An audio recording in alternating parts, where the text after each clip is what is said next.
I'm Richard Benville. I'm the mayor of Nome. Hello, Central. So our family is a third generation mining family. We had our family members that were up here around the turn of the century. This is so cool, being able to walk around one of these gold dredges. There's plenty of pay dirt still? Yeah, it doesn't give up the gold easy. Yeah. It's always a challenge. And this one is a $48 watermelon. Nome is where they formed the first battalion of native people called the Territorial Guard, and they were coast watchers because who else knows the coast and stuff better for World War II? Well, if the gate's open, that means we're welcome to drive back here, doesn't it? I would think so. They look like a small buffalo, but they're really a goat. There's muskox that pretty much just free range and go wherever they like. There are only two ways to get from the Atlantic Ocean to the Pacific Ocean in the Northern Hemisphere by water, and they are the Panama Canal and the Bering Strait. Is this a lagoon, for lack of another word? Oh, hey, there it is. Fish on. Wow, look at him. It's a nice looking humpy. Hello, buddy. There's not too many places in the world where one can get so detached from civilization. I love Alaska. Where else in Alaska? My life changed so much for the better. North to Alaska, they're going north, the rush is on. Hey Bailey, won't you please come home?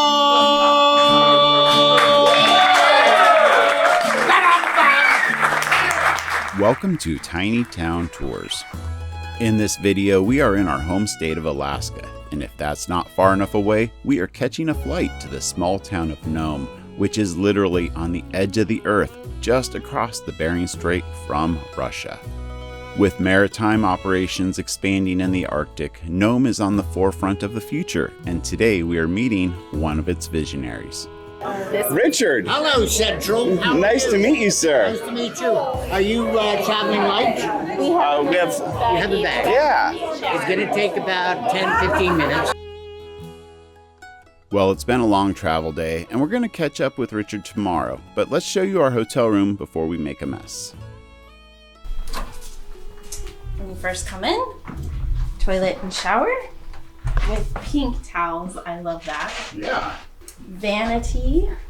And you'll note that it is built on an old Singer sewing machine. Next up, kitchenette has refrigerator, stovetop like a hot plate, Keurig, sink. microwave, sink, storage. There's a pretty nice looking Jeep Wrangler out there that has our name written all over it.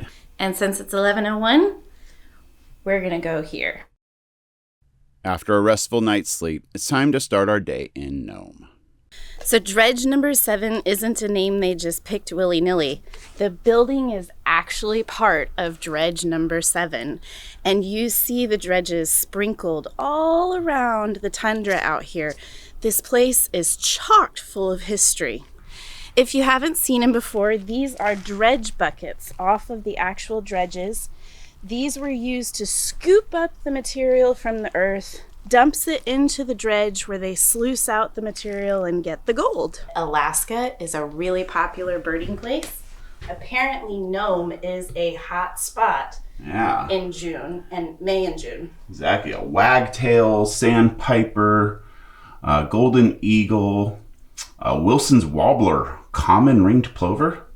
Birder's paradise, huh? So the proprietor, Judy, and her family started Dredge number 7 a number of years ago, and it's grown over the years, and they now have over 30 lodging suites. And this is what they call the mine shaft. It is really cool. I imagine in the winter, this is a great break from the weather because you can close the doors, and during the summer, you have fireweed growing in here. You can pretty much get everything you need here at the Dredge, including SUV rentals, so that you can go explore the over 350 miles of road system they have out here in Nome. So we're making our way into the harbor here, and Judy's ahead of us. She's the proprietor of Dredge number 7 Inn, and her family has a very extensive history here in Nome and the gold mining business, and she invited us to come down to their family dredge that is still working and producing gold. Hey, Pops. Hi. He's got his coat on and everything. So this is a really special treat while we're here in Nome. We are aboard the Judy Ann with Judy. This is a family mining operation here in town, and we get to see the real side of it, not the reality TV show side of it. And we're gonna hear a little bit more about it from Judy. So our family is a third generation mining family. We had our family members that were up here around the turn of the century, and our family dredge mined up on the Cougarock River. So now we decided to go mining on the water. So they had some leases come up. We were blessed with some good leases, and so now we needed a boat. So we proceeded to build this boat, the Judy Ann. It's 40 by 79 feet. It is the only documented boat by the Coast Guard ever built in Nome, Alaska. It's I think 156 tons. Wow. It has its own trailer, so we load it. It's quite a deal loading it down in the water. But we have a big hoe on the back, and the hoe feeds the feeder, and we'll show you the system here in just a minute. Now the excavator will dig it out of the water off the seafloor and swing around and put it on the vibratory feeder, which with lots of water spray causes it to slide down into a spray tunnel, which washes it even more, and then it separates the big rocks which fall off into the water, and the smaller material goes down below into a trommel screen, which then separates the 1/4 inch minus into a hopper, which is then pumped to the sluice box and the centrifuge. Okay. And so it's just kind of a size separating with lots of water washing, and we have a slurry bin hopper that helps us to super wash the material, and any excess water is overflowed. Therefore, we have the ability to wash it more, much more than a normal sluice box mining operation can. How many years have you been mining up here in Nome with your family? Off and on myself for, I don't know, since 74. Wow. And my dad since 60. And it's still, there's plenty of pay dirt still? Yeah, Okay. it doesn't give up the gold easy. Yeah. It's always a challenge. If it was easy, right, it wouldn't have the whatever, $1,600 an ounce. Right, exactly. Whatever the value is now. Yeah. And so it's just a separation of material that's well washed, and of course the heavy material that's along with the gold always goes to the bottom, or in the case of the centrifuge, goes to the outside by centrifugal force, and separates it that way. And then that's just the first step. Then you come off the boat with some buckets that have to be run through a smaller system to take care of all the fine sands. To get that flour gold? Yeah. And separating it from the black sand, and the last process is kind of time consuming, but it's very tedious. But it has to be. It is what it is. Yeah. Yeah. This is so cool, being able to walk around one of these gold dredges and just see what it's like in real life versus on television. We also have spuds that hold it, like the old time dredges spuds that holds us out in the water, and it this is and also what you steer it with. We have our own propulsion system, full of generators and a big Cummins engine. The Cummins engine, the big one down here, is our propulsion, and there's all kinds of different rooms around. Very noisy in here when it's running. Oh, of course. That was a pretty amazing experience. I am so appreciative that Judy invited us and welcomed us onto their vessel, and she and Doug shared some stories and information with us. You know, that to me is what makes the place come alive, is to hear stories from local people, to learn how they live out here, to learn what life is really like and the history of a place.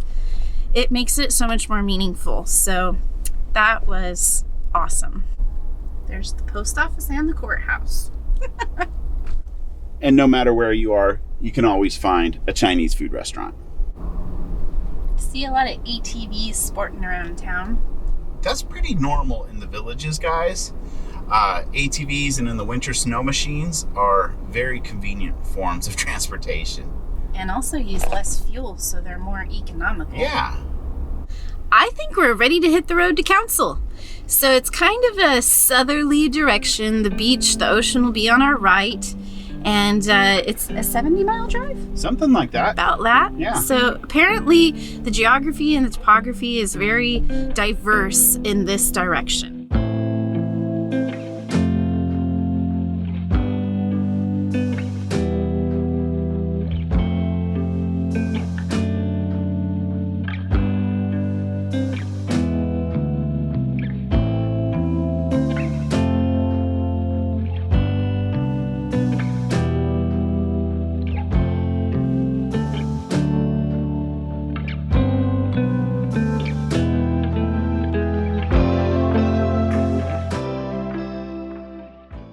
Dare I say, I hear happy giggles over here. Oh, yes.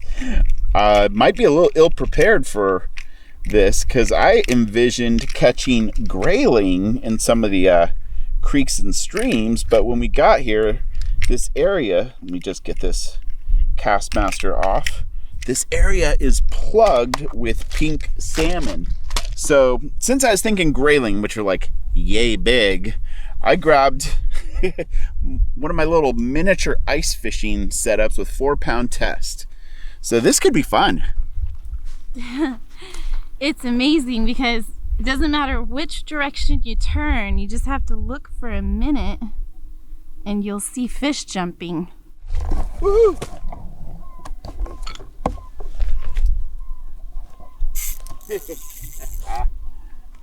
Finessing the drag. Normally we bonk our fish right about now, but this one is just going back. Broke my line at the end. All right, there you go. There you go. So yeah, we're not here on a fishing trip. This is all just spur of the moment. That's why we're doing catch and release, and there are literally thousands of fish in here, and that fish was released unharmed, and it'll spawn if somebody else doesn't catch it, or a predator doesn't eat it, or yeah. I think they get the point. Yeah, guys, this lagoon, for lack of another word.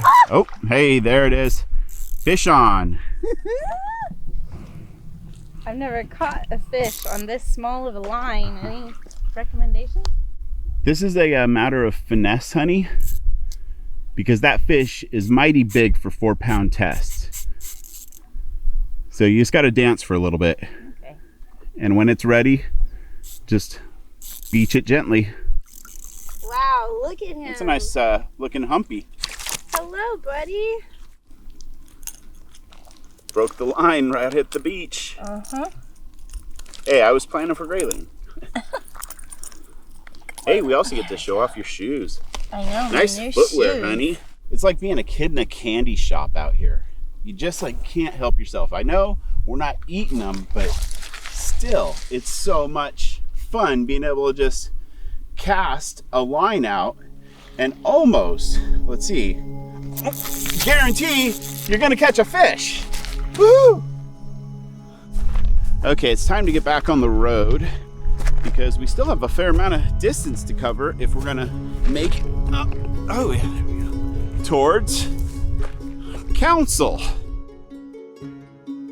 Now that's just too much fun and I can fish all day, but we have a lot more to see and do. Just across the Bonanza Bridge is the last train to nowhere. These 3 steam locomotives from a bygone era are rusting away on the tundra. During the gold rush of the early 1900s, investors from Chicago started building a rail system for the region. but by 1907, the gold rush was declining and only 35 miles of rail had been laid. I don't know about you, but being here and doing this is my kind of travel. At this point, the Nome-Council Road starts to head inland, and if the last train to nowhere was not interesting enough, we are coming up on another relic from the gold rush. Lee's Dredge was the last one on the Solomon River, and it was able to stay operational until the 1960s. This majestic earth-eating beast now sits decaying in the pond it built and has become a popular nesting spot for birds and unique backdrop for birders. We are back on the road heading inland, and it doesn't take long before we can see another dredge in the distance. I found it on Google Earth, but it remains nameless to me. We are now heading into the mountains, and Richard was correct. The geography and topography of the Nome-Council Road is very impressive. This is the end of the road, guys, about 73 miles from Nome. This is where Council is, but actually Council is on the other side of the river, and the river is right down here. And this river is completely crossable if you have local knowledge and you're not in a rental vehicle, because you're not allowed to cross the river. I understand. I do too. There's a lot at risk here. I wouldn't, with Denny, I wouldn't pull up here and just cross willy-nilly. No. Well, there's no cell phone service out here. And she said there are rocks underneath the water that you can't see. But there's hazards, and if you know the route, it's a piece of cake. Yeah. This is nice, guys. I am in a happy place. There's not too many places in the world where one can get so detached from civilization, but yet still be on a road system. This is really cool. And off in the distance there, you can see the village of Council. What do you think? I hope everybody's enjoying this as much as we are. And I'm so glad that Ben loves this place as much as I thought he would, because I've always wanted to come out here with you. Is this like a place where we could maybe have a property at some point in our lives? I definitely think that we could have like a summer home or something up here. Our buddy Clinton raves about this area and wanting to retire out here. Yep. Who knows? Never can tell where the road will lead. Our first day in Nome was great, and it's time to head back to the Dredge number 7 for some Z's and do it all over again.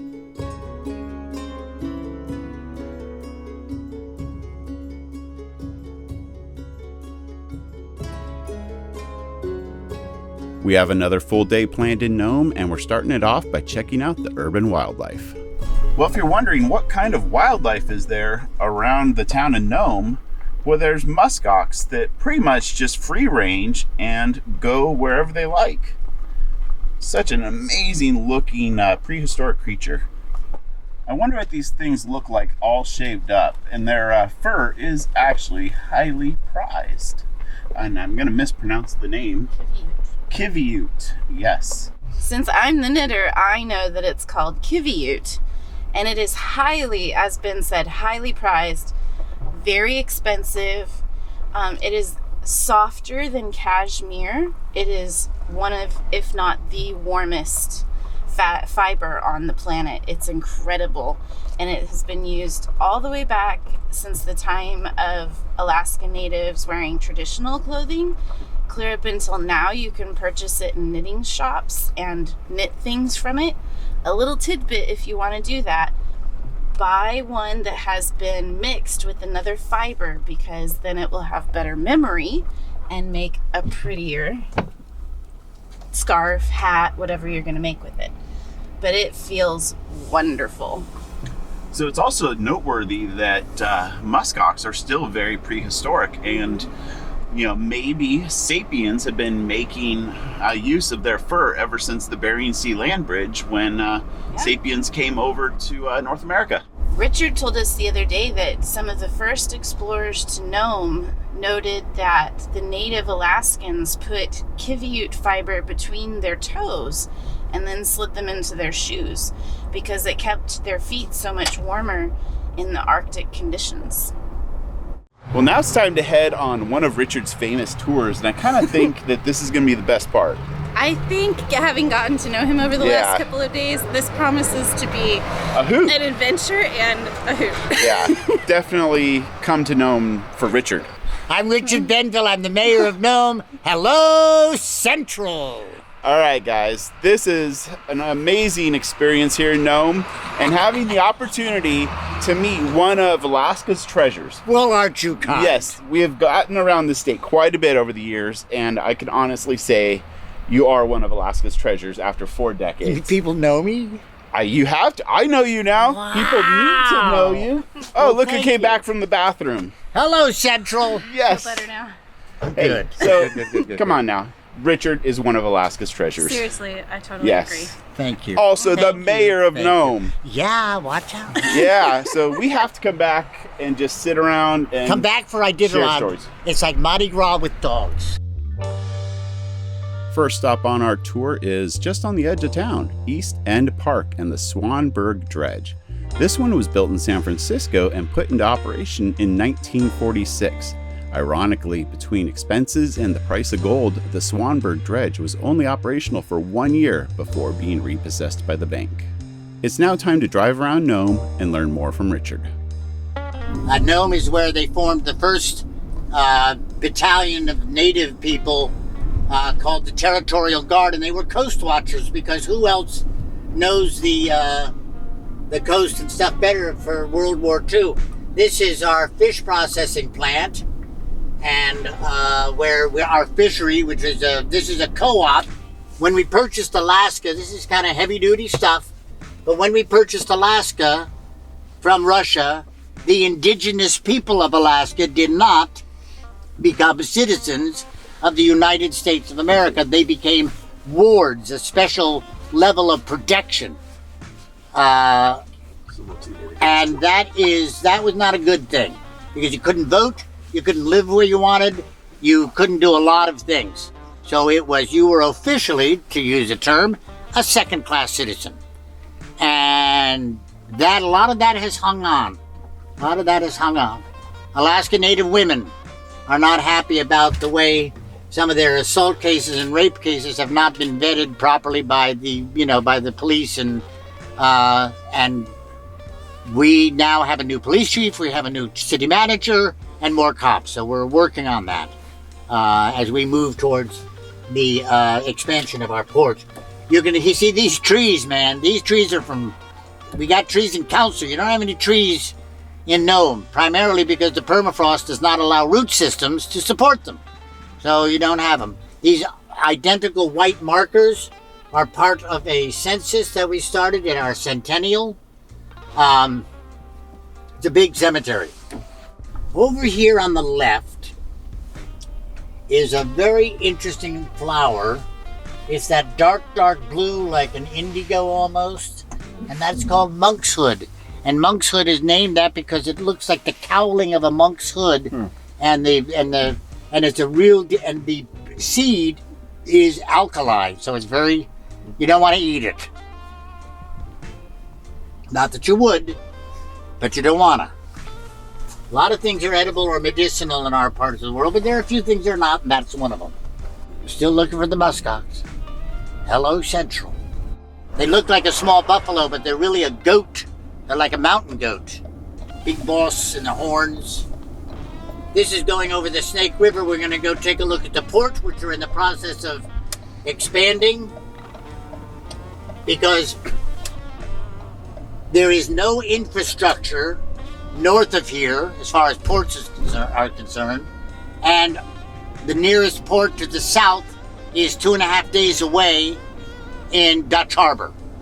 So, and we are getting, this year we'll have 6 ships going through Northwest Passage. We had 800 vessels call on Nome, and that's fishing, military, research, all of that sort of thing. So again, today we're a hub. That building with the American flag is the post office where the mail comes in, gets resorted, and shipped out to the villages. This is our power plant, augmented by a wind farm that we have outside of town. That's diesel. That's expensive. Very expensive. This is what I call the commercial part of town.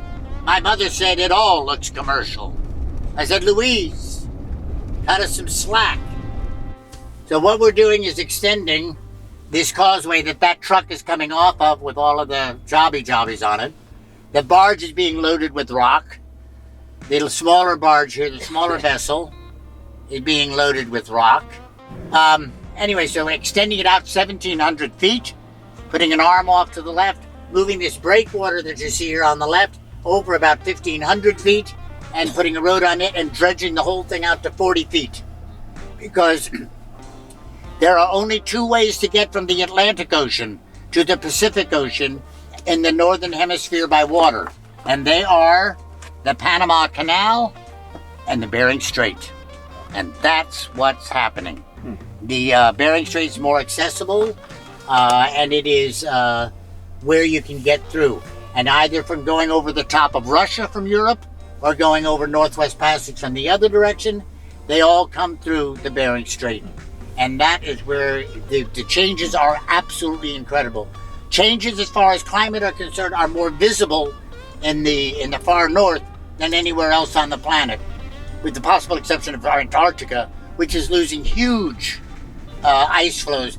The fishing organization actually served breakfast to anybody who wanted breakfast there this morning. I had a sourdough pancake. It was kind of good. Today, as I said, it's a civic building. It sits in Centennial Square. It reopened after it was renovated. The steeple had fallen off. It was moved about 5 blocks from where you see it. Just to the left of it, for the summer, is the Iditarod Arch, the burled arch under which the Iditarod sled dog race finishes. As mayor, I get to go to the opening of the race, the beginning of the race, and I'm either here under that arch on Front Street, which is where they usually is, and watch these 80 teams sometimes come through. Our tour is ending at Anvil City Square, a community park for hosting events and home of the largest gold pan. There's also statues dedicated to the 3 Swedes responsible for discovering Nome's gold rush. We found you can learn a lot about living in a town by visiting the grocery store. But before we get started, I must remind you, these are 2019 prices. So we're Alaska residents and have a little bit of knowledge about the way things operate here, but the AC store in the rural locations of Alaska is more of a catch-all store, so you can find ATVs, housewares, and groceries. 7 cubic foot freezer for $4.39. If you want the camo version, you can get that for $5.20. These remote hubs of Alaska are very industrial, so you'll find a lot of familiar brands like Carhartt, and in the fishing industry, Helly Hansen. But this is a really nice Berber Helly Hansen jacket for $130. And I think I would probably be very happy wearing something like this, and that price actually doesn't seem all that ridiculous to me. We have found our way to the grocery section. If you want to have a ribeye steak for dinner, $15.99 a pound. I gotta tell you, these prices aren't too bad for Alaska. A gallon of milk, $5.99. A dozen eggs, $3.49. A package of Hot Pockets, $3.99. DiGiorno Supreme Pizza, $10.99. Ben & Jerry's for $8, dryers for $9. A 12-pack of Coca-Cola, $12.69. A package of 44 diapers, $14.54. 100 ounces of traditional Tide, $27.50. 8 ounces of your Crest toothpaste is $5.99. 17 ounces of extra virgin olive oil for $11.69. There seems to be a run on toilet paper in this store, but it's $17.99 for 12 rolls of the double. You're probably picking up on a theme here. Things that weigh more cost more, like this 5-pound bag of flour is $7.79. A jar of ragu spaghetti sauce, $4.49. The famous blue box of Kraft mac and cheese, $2.29. And some pasta to go with that sauce for $2.59. The family-sized Cheerios box, $7.99. You may think diesel or gas keeps places like this going, but in truth, it's coffee. This big one, $20. A whole rotisserie chicken for $11. Definitely a staple item, a loaf of bread for $6.29. A jar of Best Foods real mayonnaise, $6.99. We found the produce section, and to start us off, an artichoke for $7.99 a piece, a bunch of celery for $5.99, yellow squash $3.99 a pound, Honeycrisp apples $4.99 a pound, navel oranges $2.99 a pound. The watermelon is $2.99 a pound, and this one is a $48 watermelon. Bananas $1.79 a pound. A 10-pound bag of russets for $12.99. Hothouse tomatoes $3.99 a pound.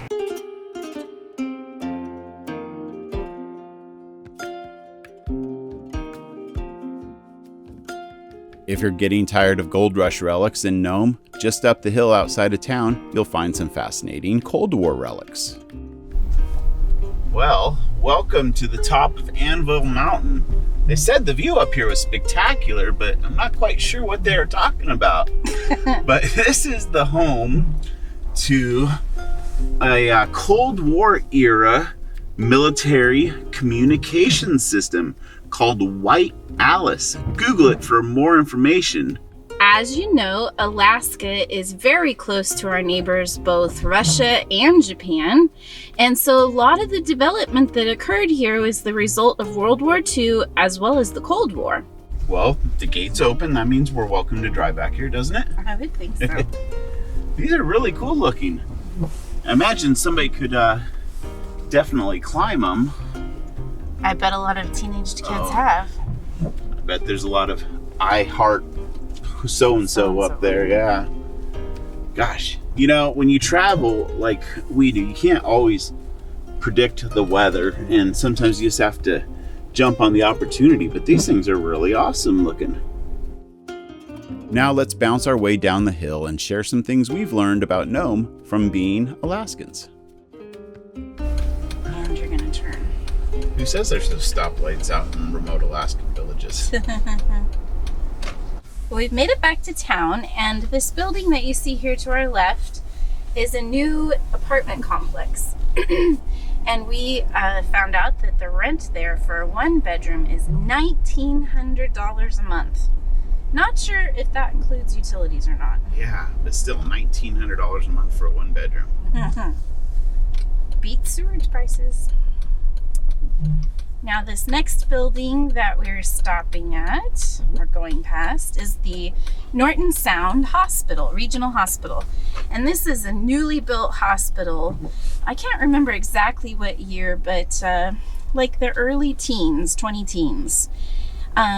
You would think that it has lots of beds, but actually there are only 20 inpatient beds and then lots of clinics, different kinds of clinics here. I actually have gotten to tour this hospital because I came to teach at the CHAP Training Center once right after it was built, and it has incredible artwork. But one of the neatest things about it that I'll share with you, down here at the end you see the white building.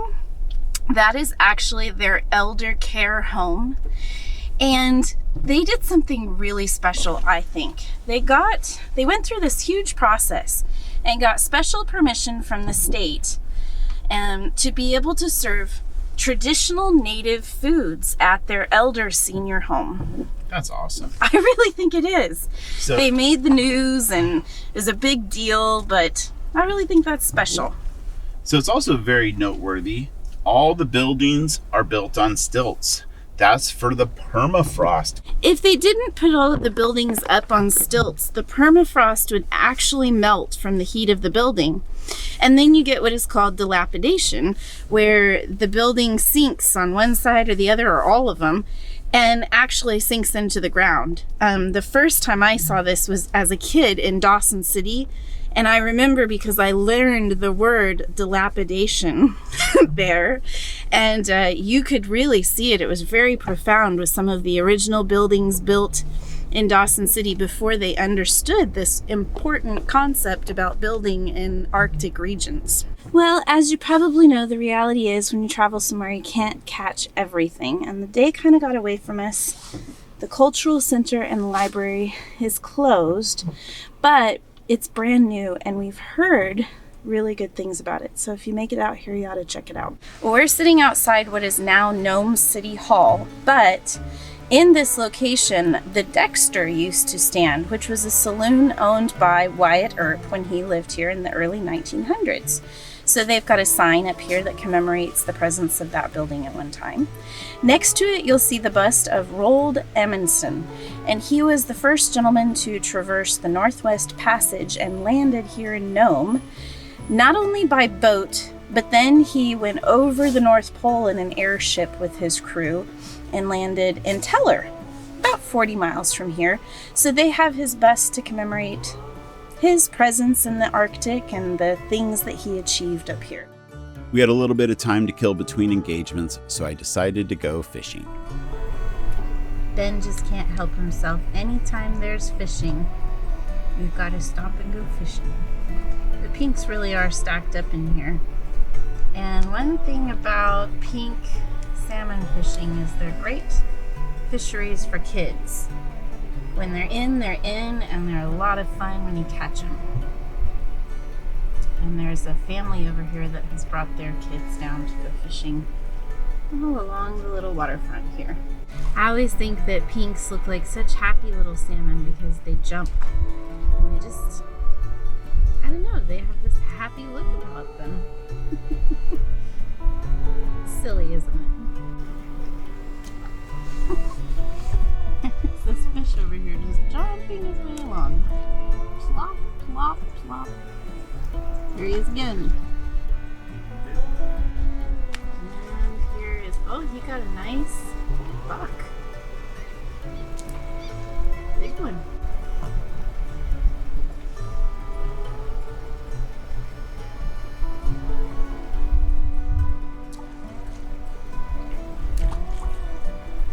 He's taunting you, Ben. All it takes is the right lure. They didn't want the little spinner. Almost here.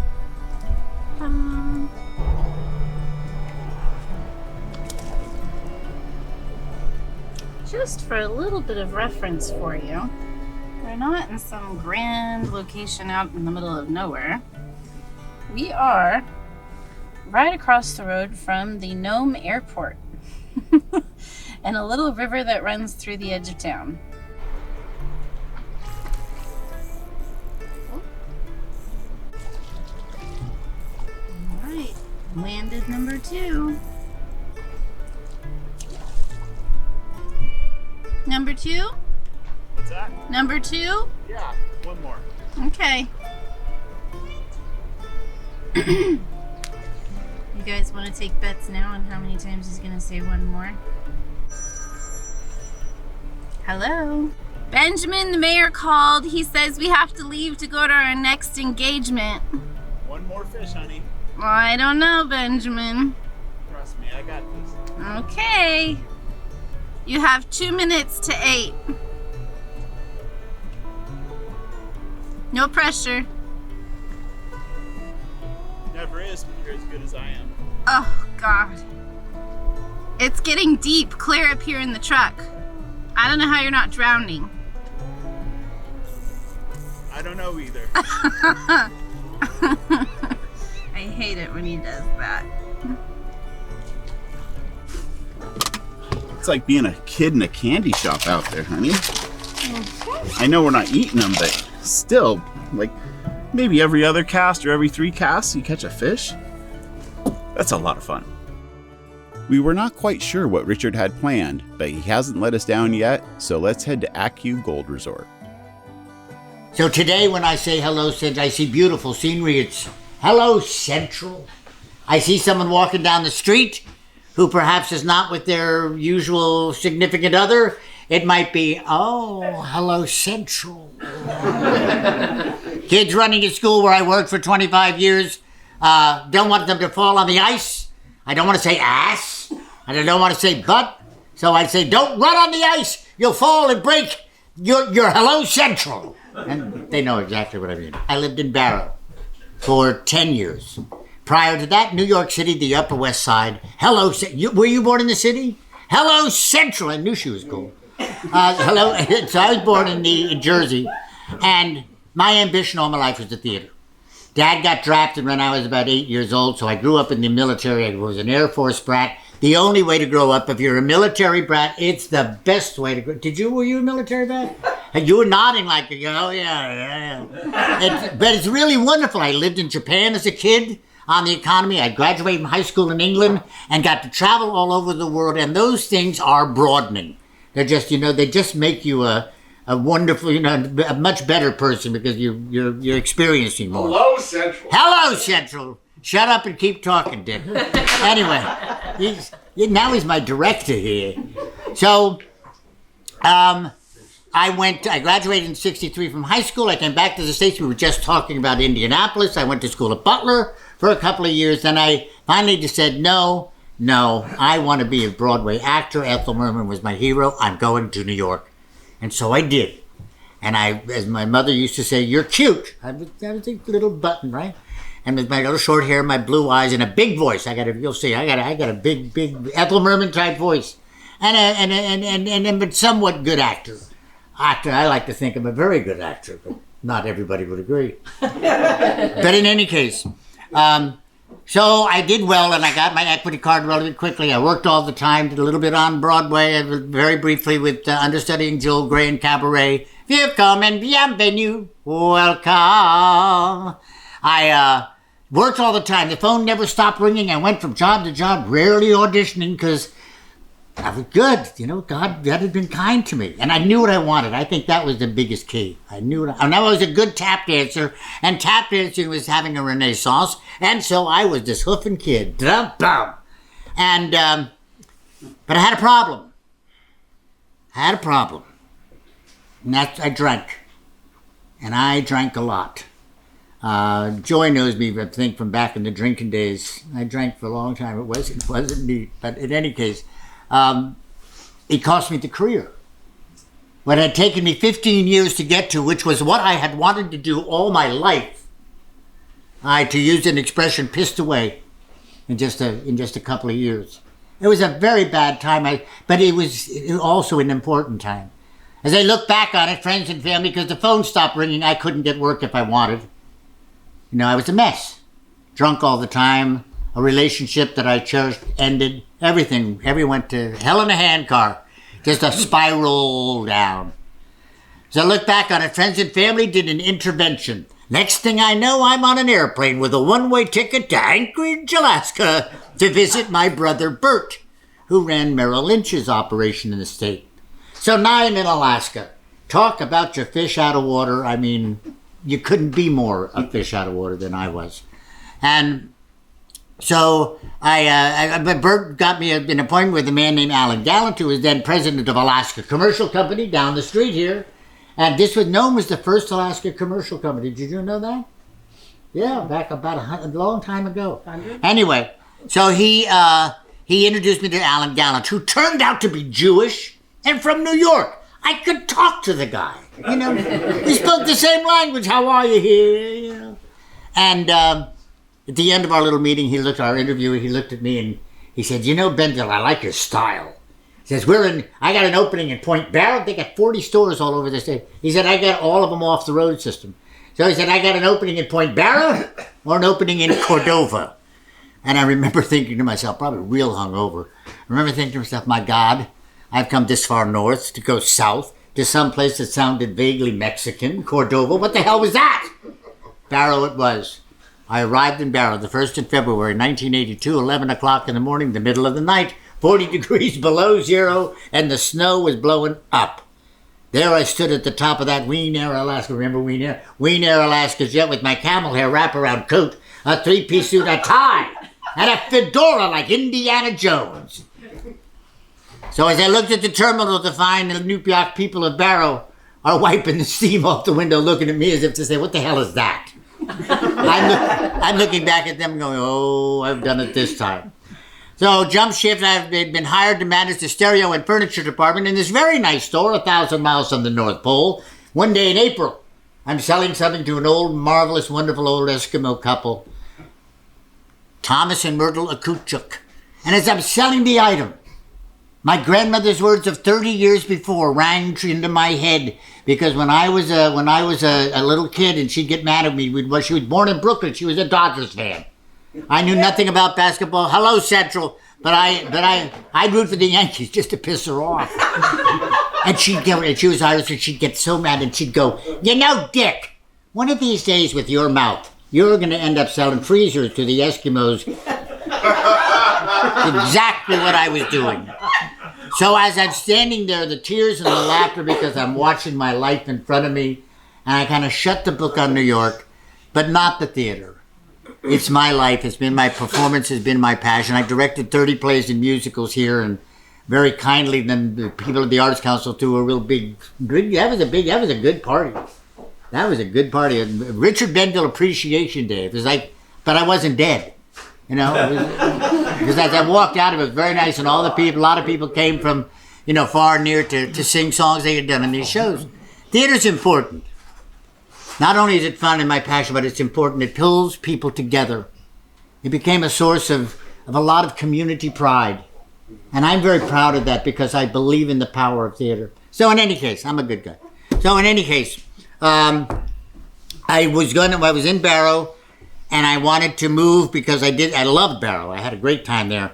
But I couldn't get out. I'm not Mr. Snow Machine. I'm not Mr. Four-Wheeler. I love Alaska. Where else in Alaska?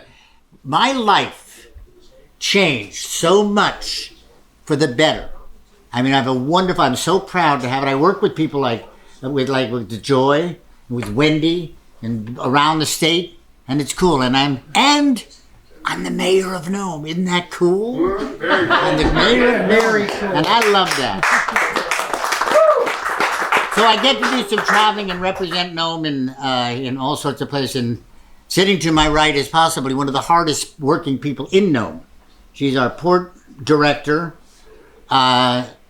She has worked so hard on the port, and it's going to happen. It's going to change Nome. It's going to change Western Alaska, and it's going to preserve the legacy for the people of Northern Alaska. I've been saying for a long time, keep looking north, Alaska. Yep. Augie does, Betty does, Tony does. We're beginning to more and more and more.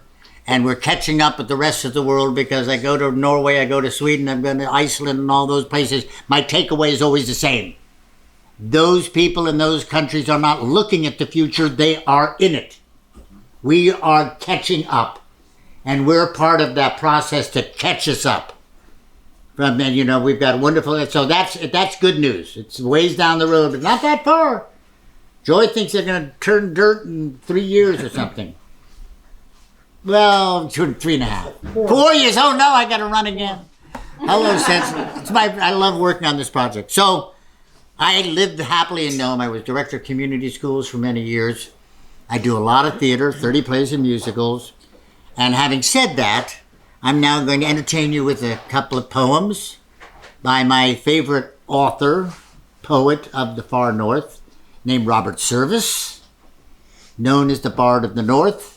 Robert Service wrote a lot of stuff, and he lived all over the world. He was in the Lafayette Escadrille, World War II, World War I in France. But it is the poems of the far north, the poems about you guys, Randy, you, and all of you guys that have this thing about gold. And it's the spirit that built Nome to a great extent. Nome has two stories. One's about 12,000 years old, the Native Alaskan people coming across the land bridge. The Nupiaq, our demographic is 58% Native Alaskan. The other story is a bit more brash. The year of discovery, 1898, 1899, the gold rush happened, and this place went insane. At one point, the population was 30,000. There were 75 bars and 2 churches. My kind of town. And it was a zoo. Wyatt Earp lived up here. Had a place called the Dexter. He was considered a man of great integrity. He and Tex Rickard had a place called the Great Northern. You could leave your gold there, and it'd be there when you got back. The other dives were just dives. But Nome was a gold rush town. And Service wrote about the Klondike more than about, and the Yukon more than he did, but it's just the same thing. It's the same spirit, it's the same stick-to-itiveness, it's the same everything. And I one little short note, and I'm very proud of this. I got a phone call from National Public Radio. They were putting together a 100-year celebration of either his birth or his death, and would I be? And they heard I did Robert Service, and they said, "Would you like to be involved in it?" I said, "Of course I would. Are you kidding me?" And they said, "We understand you read Robert Service." I said, "Yes." I said, thinking they'd give me some little poem. I said, "What are you going to give me?" They gave me The Cremation of Sam McGee. That's like the Rolls Royce. Really? And I just really, really enjoyed doing that. It went very well. By Robert Service, the Bard of the North, The Spell of the Yukon. I wanted the gold and I got it. I scrambled and mucked like a slave. Was it famine or scurvy? I fought it. I hurled my youth into the grave. I wanted the gold and I got it. Came out with a fortune last fall, yet somehow life's not what I thought it. And somehow the gold isn't all. No, there's a land out there. Have you seen it? It's the cussedest land I know. From the big dizzy mountains that screen it to the deep death-like valleys below. Some say God was tired when he made it. Some say it's a fine place to shun, but maybe there's none as would trade it for no land on earth, and I'm one. You came to get rich. Damn good reason. You felt like an exile at first. You hated it like hell for a season, and then you're the worst of the worst. It grips you like some kind of sinning. It twists you from foe to a friend. It seems it's been since the beginning. It seems it will be to the end. Oh, I've stood in some mighty mouth hollow that's plumb full of hush to the brim. I've watched the big husky sun wallow in crimson and gold and grow dim, till the moon set a pearly-baked peak gleaming, and the stars tumbled out neck and crop, and I thought that I surely was dreaming with a piece of the world piled on top.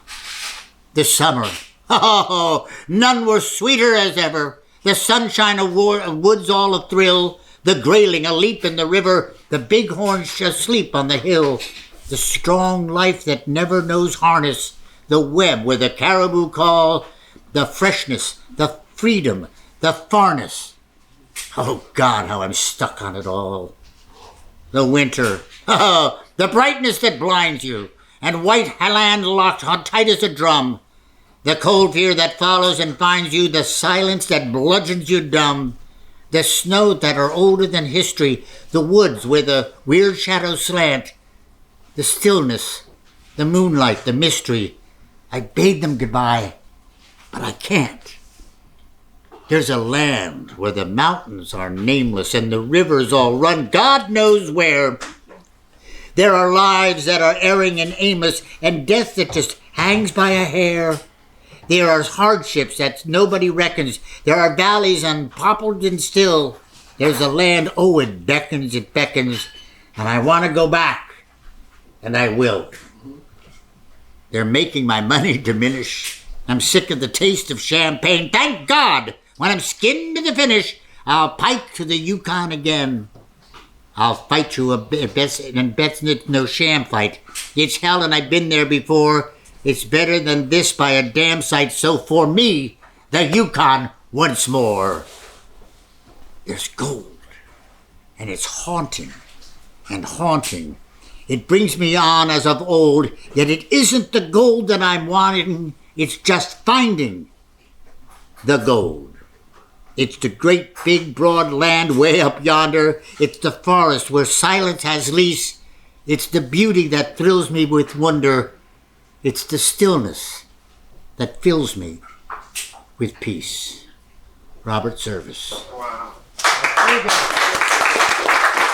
It's another side of what I do. And it's perhaps the one I like best. And I'm performing, but it's song and dance. I love the music. I love theater and showbiz. So I'm going to sing one for you. I think you'll know it. Start spreading the news when that shark bites. with his teeth big. That was Mr. Bojangles. He's a little down below. Look out, old Mackie is back. Yeah.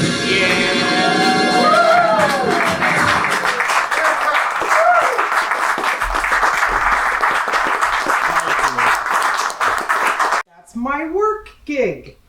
Today I'm Joy Rose. Oh, Joy Rose. I forgot that. Yeah, you are. I'm just messing with you.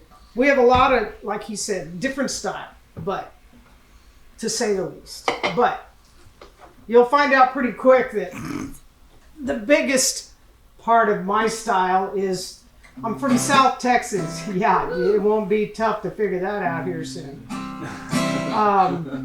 The twang's tough to cover. Even though I played in a rock band for a long time, twang is pretty tough to hide. And for those of you that don't like twang, well, I'm sorry. You know, it is what it is. Trying to figure out a way to be comfortable here. Let's see, what do we start with? What's the flat in Baton Rouge? Waiting for the train. Feeling nearly faded as my dreams. Woo! I've thumbed the diesel down just before rain. Feeding just another word for nothing left to lose. Nothing ain't worth nothing, it's free. Yeah, feeling good as easy loving Bobby sang blue. Feeling good is good enough for me. Good enough for me, Bobby McGee.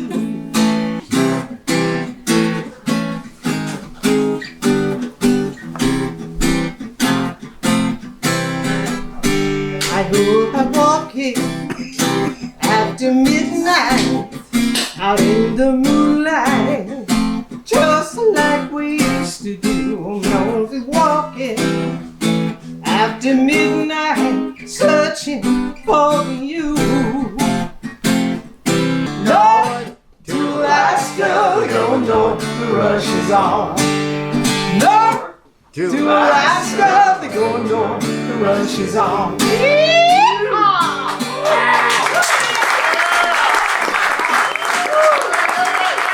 Well, now I knows I's to blame.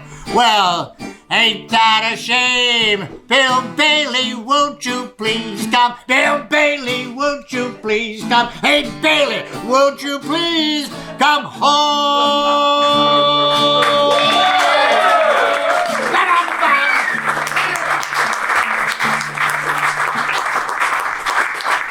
And is there talent in Nome? Give me a break.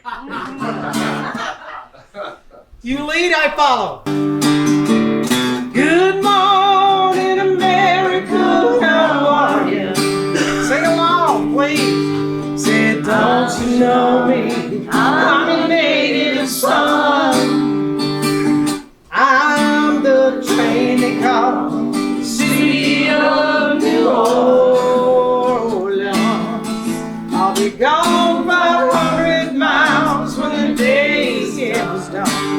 It seems to me some fine things have been laid upon your table. You always want the ones that you can get. Desperado, oh, you ain't getting no younger. Your pain and your hunger, they're driving you down. Country roads, take me home to the place I belong. West Virginia, Mount Mama, take me home. Country road, take me home.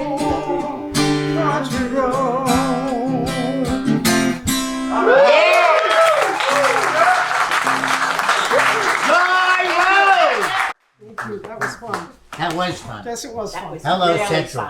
You were back there howling good. I'll be doing the ship tomorrow, but I'm free in the afternoon. Thank you for everything. Oh, later.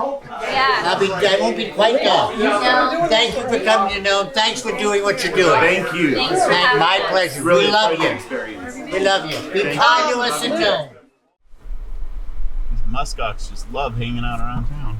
We probably didn't make too clear where we were headed before we got here, mostly because we really weren't sure. We just got invited. But what you saw was a gathering of locals here in Nome at a gold resort called ACU. You can... AKAU. Yeah. Obviously, you can put the story together on how they got the name. This is...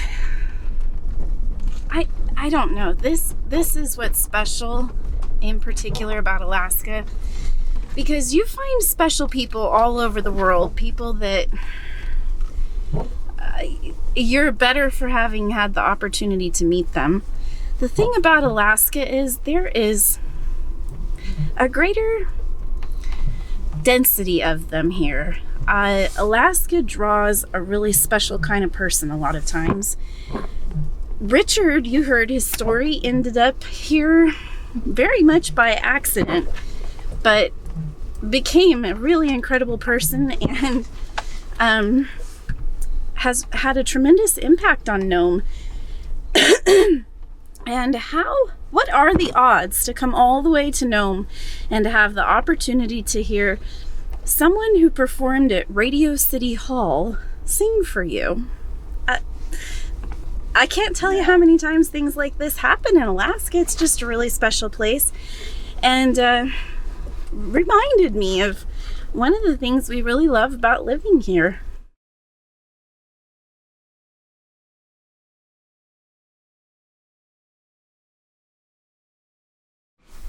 Morning. Good morning. How'd you sleep? I slept well, but not long enough. It's early today. It's early today. Well, it's our last day in Nome, guys, and it's time to share a rainy day with you.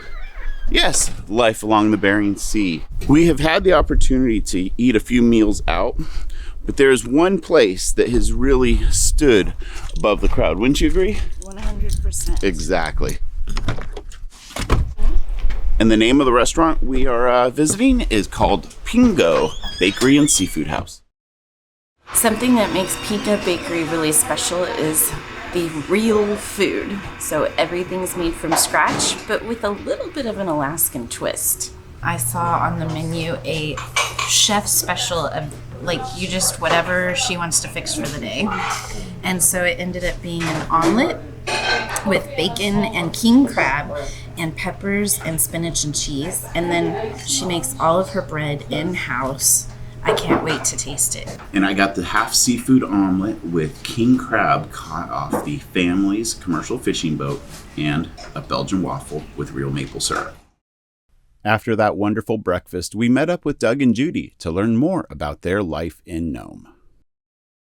We love to hear people's stories of how they or their families ended up in Alaska and what they have done business-wise, because a venture in Alaska is kind of unique. So this is a rare opportunity we wanted to share with you.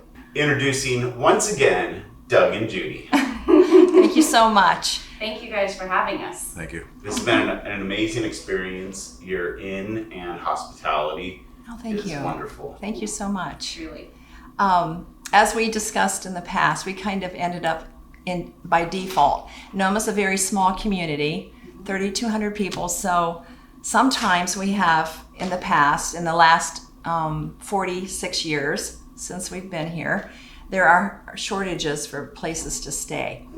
So I regress for a minute because I met my handsome husband here in Nome, Alaska, I was closer to 48 years ago. It was in 75. Okay. He's good with all the numbers. Somebody in a relationship has to be. I Yes, haven't yes. counted lately. Anyway, so are we celebrating our 46th wedding anniversary this year? Isn't it? 43rd. 41st. 41st. Okay, all right, 41st. It seems Anyway. like 45th. Now he's really in trouble. No, that's what she said. Yeah. Anyway, I came up to visit my mother and father, and while I was visiting them, Doug's stepsister kept telling me about the handsome man at the mine. So I was like, okay, well, I want to go meet the handsome man at the mine. And so I did go meet the handsome man at the mine. He was my knight in shining rain gear that drove a dozer, how many miles? 12 miles. 12 miles to pull us out of a mud hole that we had fallen into, and the truck had actually sunk down so low we couldn't get the doors open. Wow. So we gave a message before we left. We call them hotlines here, and said, hey. Local radio station messages. Yeah, said, hey, if we're not there by a certain time, come save us. Well, he did. So in the middle of the night, he showed up in his rain gear running a dozer with a flashlight, found us in the dark and come and rescued us and pulled us into the mine. And I never left. It's a 1939 dozer. Oh my Really, goodness. no lights or anything, you know. Well, now, Judy, how did your family, because are they from Nome? No, Okay. we're from Ohio, in an Amish farming community in Ohio. Is where I came from, and again came up here, and I just love the ruralness and everything about Nome. It was very unique. We always say either you love it or you hate it. Yes, And you if are the so last right. thing grabs a hold of you, it never lets go. Yes, that's exactly it. So I stayed. I just never went back. And here we are. Huh? I'm glad of that. You're glad of that? Okay. Well, now, Doug, what about your family? Were you raised here? I was raised in Bellingham, Washington Okay. by Mount Baker on the Canadian border. And my dad, from 1960 up through the 60s, ran a dredge, an actual bucket line dredge up in the Cougar Rock. And He's a third generation mining. We and are. so when we were raised, we came up to help him get it running. But it was an old wooden hull dredge, and it was just too far gone. So we stayed in town and got jobs and went out and tried to we kept the claims and worked the claims on other methods. And so I never left either. So we just started out, surviving like everybody, and then how the Dredge 7 Inn came to be is in Nome we have 6 dredges. Now when we first came here, they were working. You could hear the dredges squealing and squalling at night. I don't know if you experienced that. We've yet to hear one in operation. Right. Probably These very were few operating. people have. Right, Yeah. and they're very loud when they're running. The big dredges. So there were 6 big dredges in Nome. From the dredge number 7 in, you can see 4 of them. Now there was 5, and it got buried during another mining operation. Wow. Yeah, and so we can see 4 of the original dredges. The dredge right in front of the dredge 7 in, this sticking up is that is a Bourbon Creek dredge. It's a different one. Oh. But anyway, and then the mining company moved to Fairbanks, and they made dredge number 8, which is a large tourist attraction up there. Mm-hmm. So there was never a dredge number 7. Ah. And so I went to the mining company and I said, hey, by default, I'm ending up in a little B&B here, and I wondered if I could name it Dredge 7 Inn. And they said, sure, go ahead. We're never going to build a Dredge 7. So that's how it ended up. And I didn't know the dredges were going to stop running at the time. How it happened is we had built our retirement home, which is what we're sitting in now. And we were living upstairs, but we planned for old age of being older here, and that we would move downstairs eventually, and we would have an apartment for a nurse or whatever. And so we had this extra space. It was a housing shortage here. There was a shortage. And Bering Air had just started flying people to Providenia and over to Russia. But when the weather was bad over there, they had no place to put them.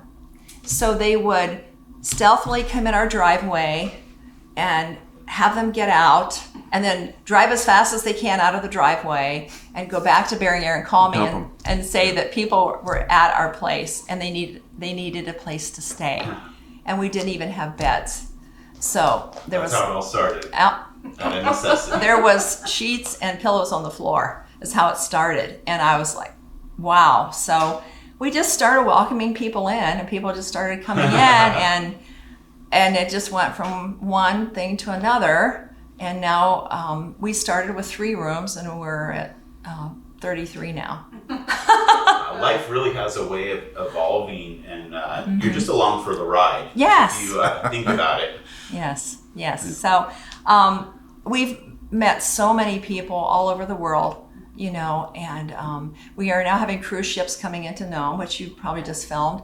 So it's been great. And we have a passel of grandchildren raising up, so hopefully they'll come and help us. There are occasional private jets that pass through, like one came from the Beijing Olympics straight to Nome. They spent the night, got gassed up, and went on to New York or wherever. So And there's this- world travelers.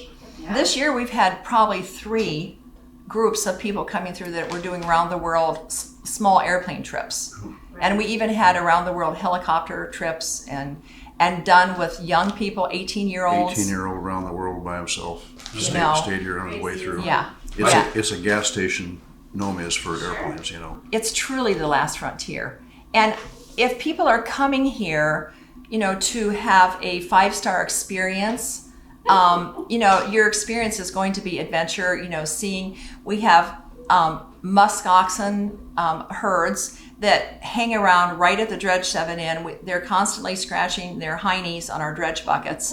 And my husband's trying to shoo them out of the parking lot. And they You know, snort at us. And they kind of snort at us, but they hang around here. And I kind of have one funny story. We had a maintenance man here, and he called me on the phone and he said, Judy, I can't get out from under the building. He was leveling the building, and I thought, well, oh dear, something happened. You know, I said, well, Bob, are you okay? And he goes, yeah. And I said, well, then just go ahead and get out. What's going on? He goes, there's a whole herd of muskox around the building, and they're not moving, and I can't get out. And I said, well, then just like lay there. can't- And so can't he get lay out. there for about an hour and a half under the building waiting to get out. So Only in Alaska. only in Alaska, I tell you. You know, and of course we have bear and moose and the fish. It's definitely, you know, a wilderness. You know, people come in and you truly have an experience. Absolutely. What do you guys see for the future of Nome in terms of tourism, mining, industry, the Northwest Passage opening up? Oh, It's yes, a whole that's new been world. amazing. All of that. Last year we had Yeah. how many sailboats that were going around the world? The big yacht sailboats that Yeah, about 7 or 8 in our little gather small here harbor in and the sit early for the summer. ice to move. They gather here in the early summer, and then they go over the Northwest Passage and come out at Greenland and then Massachusetts and those places. And then at the same time, they're gathering in the North Atlantic, and others come this way. So then in the fall time, we get those people come in and park for a few days and They wait get for their the- groceries and go out to the Pacific. They wait for the ice mass to move so they can, you know, go over the polar cap and not just sailboats. We've had yachts and everything coming up and going over. So that's definitely happening. As you probably heard from Richard, the Nome port is to be developed, and hopefully so we can handle bigger ships. The cruise ships are coming in, the smaller ones, but they're wanting to bring bigger ones in. So, you know, Nome is a good place if you're going to visit to come visit soon, because it's going to start developing, I think, in a different way. Yeah. And it's something that, you know, if you want really raw, undefined, amazing things to look at and to see and to do, and you're willing to go out and do it. Yeah. And we Then- still have the uniqueness of roads that stop. You have to turn around and come back. But yet you have roads to go explore. We do. We have That's we have a lot of really roads. unique. Yes. Yeah. Mhm. There's 300 not many places all over the road places system. Yeah. in remote Alaska that have extended road systems, Right. I believe. So 300 miles of road is a lot, huh? Yeah. Oh, It wow. is. Yeah. Well, Prince of Wales Island is one of them. They have 1,400 miles of logging Yes. roads. Yes. Uh-huh. There's Cordova. There's some roads out to the $1 Million Bridge up by the Copper River. And then Nome. Yeah, and but I'm not- Dillingham has one that runs up to the lakes. Oh, how long is that road? I have not been on it. It's probably 30 or 40 miles Okay. at least. But Good. other villages just have 5 or 10 miles or something. Yeah, exactly. So what about gold and mining? Is Yeah. it still a lucrative business? Is there still as much gold to be found as 2 decades ago? Absolutely. The gold is there. The mother lode has not been found, and it's definitely leaching into the Bering Sea and into ground, in the area. Nome was founded by the 3 lucky Swedes, and there's a picture of them in the front lobby, with their gold bars and stuff. And mining is still going on. It's different now. There are small miners, but they seem to not be quite as many. There's the larger operations coming in. We're still pretty small, medium size, and Quite a handful of small family mining operations Okay. that are still functioning. 3 or 4 people. And the What- technology's changed a lot. Yeah. What opportunities are present for, say, I have a sluice bucket. I enjoy just setting it up sometimes. For the amateur level hobbyist gold prospector, what opportunities are present in Nome for them to just come and hit the beach, for example? Oh, absolutely. Up to the mean high water line, what they tell you, as long as your boots are wet, you're good.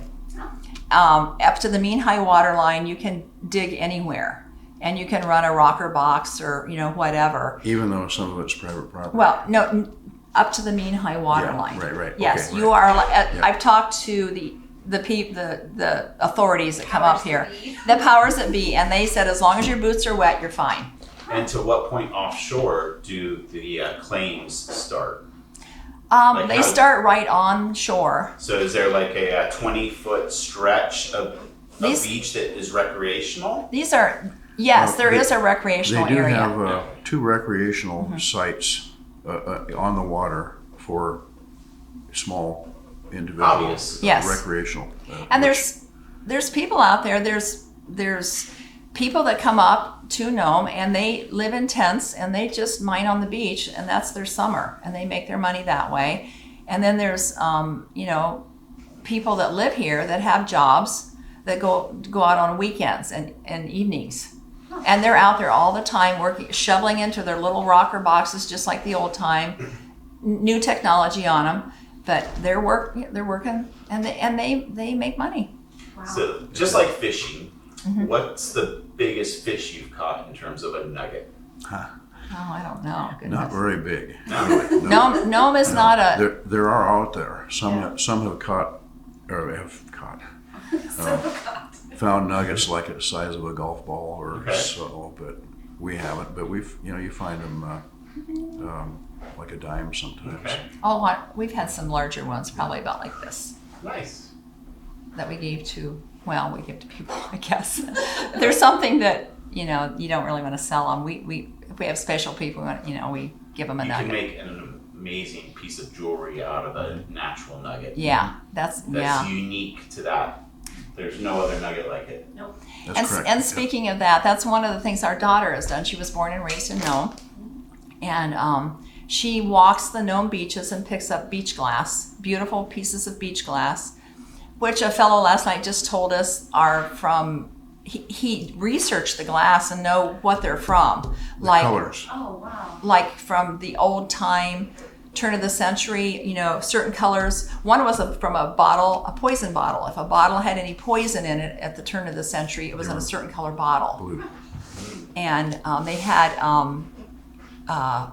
red is very hard to find, but you can walk the beaches and you can get what we call gillies or what we call beach glass, and take a little bit of Nome's history home with you.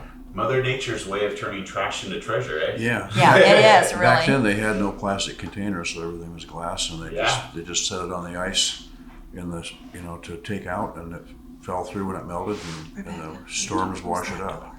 There used to be a lot more mining in Nome. Of course, when the Alaska Gold was running and the big dredges were running, it was epic. And we didn't even realize it, but we were in the middle of it, and it was amazing. And I mean, some people that lived above us in Iceview would complain because the dredges would keep them awake at night, the squealing and the metal rubbing and, squalling. They were quite noisy. It was quite interesting, too. They ran on electricity from a power plant in town. And so if the dredge, as it's digging, caught a piece of permafrost and then it strained, The lights you could see black smoke rings pop up in town because it was generators working harder. Wow. Yeah. Made the lights flicker too, maybe. Yeah. Yeah. What impacts have you seen in the little town of Nome from reality television? Well, the Gold Rush video has brought a lot of people in for the adventure of mining. And it's brought in both successful, good people and also some that Or not. Not are so not. much. Yeah. And, So in some ways, it's been really good for our town and for the businesses, but I think sometimes it's been pretty hard for our town too, because it brought a dimension that we did not have in the past, and that was hard for the town to deal with. Well, and they choose the light that they portray everything in. Might not necessarily be what the locals see. Well, I think there was a few moments of disillusion, yes. And inaccuracies when you actually do watch it. Yeah. It's Well- like, no, that's not how Well, it is. at a time, at first it was interesting, and then it kind of, I don't know the right word, but it insulted your intelligence. Like you're not very smart if you watch this and believe it. It insults the state. And Yeah, and that was hard. unfortunately, people in the know don't realize what is going on. They just believe everything that they see on TV. And it became a whole evolvement we felt of, reality should be truth, in my opinion, and you want truth in everything in life, but that realizing things it was mostly scripted and acting. And I think that was a little hard for our community to understand and to, figure out. But now people have pretty well got it figured out, and we just don't bother.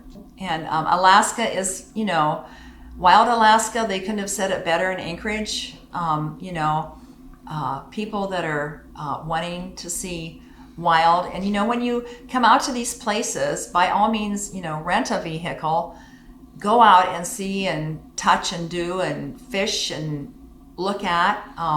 Realize it is coastal. You might have some hazy days of moisture like we're having, but also brilliant sunshine and amazing things to see and do.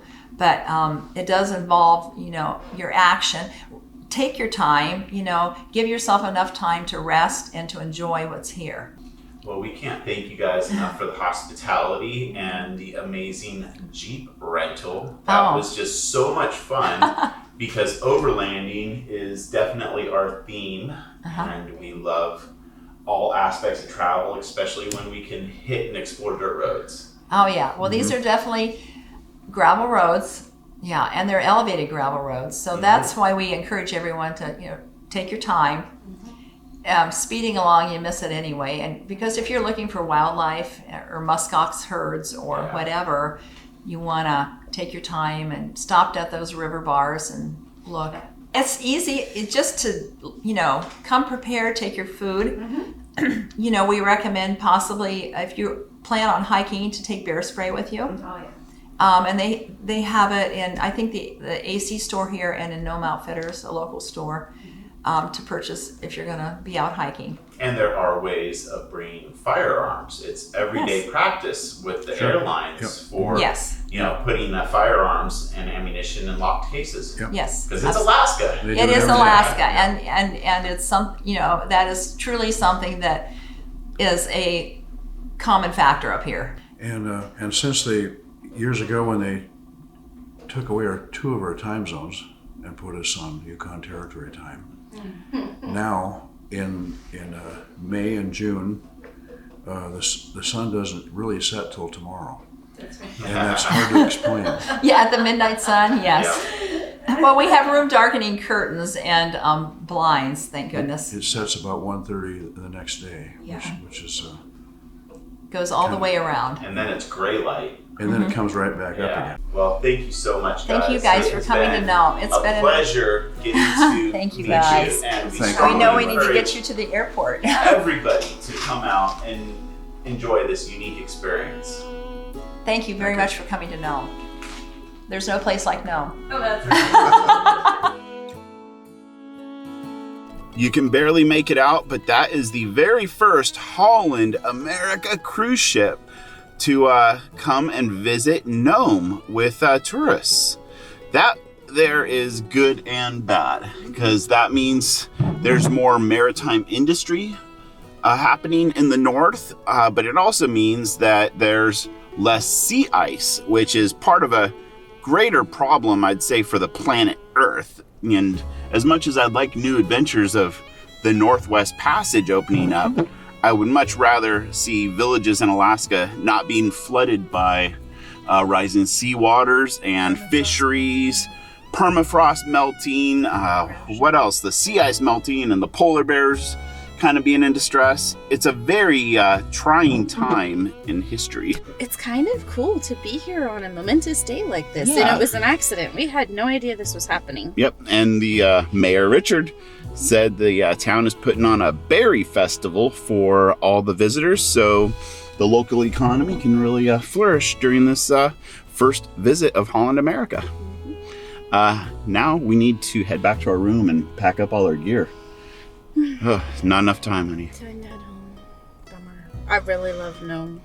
We need to come back here. Nope, there's no place like Nome. That's right. All right, we gotta take off, my fun. friend. Have fun. Thank you so very much Yep. for everything. All right, It has- see you later. Have fun. Where are you going today? We're going home today. Oh, you're going home. That's right. Yeah. You're going home. Oh, that's right. Thank you. This is goodbye. Let us know when you got something to show. Oh, we'll send Exactly. Hello, for Central. sure. God love you. Thank you for All being right, here. we God hug bless in you. our family. All right. God All right, love my you. friend. Take care. Hello there. Hi, How Judy. can I help you? Well, we just wanted to give you a quick goodbye and thank you for an absolutely amazing experience here at Dredge number 7 Inn.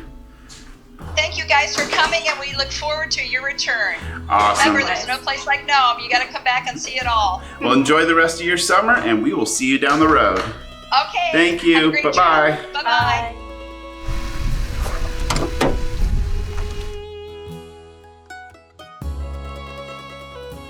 Well, that's a wrap for our tiny town tour of Nome, Alaska. We hope you enjoyed the film. Stay tuned for more stories from small towns and interviews with the people making them special. Thank you for being here.